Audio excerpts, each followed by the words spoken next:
ہم اگر پروردگار کی مرضی کو حاصل کر لیں پھر پوری دنیا بھی ناراض ہو جائے تو ہمیں کوئی نقصان نہیں پہنچا سکتا، اور اگر پروردگار ناراض ہو جائے اور پوری دنیا راضی رہے تو کوئی ہمیں فائدہ نہیں پہنچا سکتا۔ لہٰذا آج 24ویں دن بھی ہم پروردگار کی رضایت کو طلب کرتے ہیں اور کہتے ہیں اللہم انی اسألک فیہ ما یرضیک واعوذ بک مما یعوذیک واسألک التوفیق فیہ لأن اطیعک لا عاصیک یا جواد السائلین۔ اے معبود، تیرے در پر ہر اس چیز کا سوالی ہوں جو تجھے خوشنود کرتی ہے،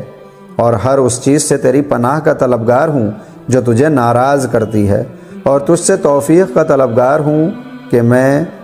تیرا اطاعت گزار رہوں اور تیری نافرمانی نہ کروں۔ اے سوالیوں کو بہت زیادہ عطا کرنے والے۔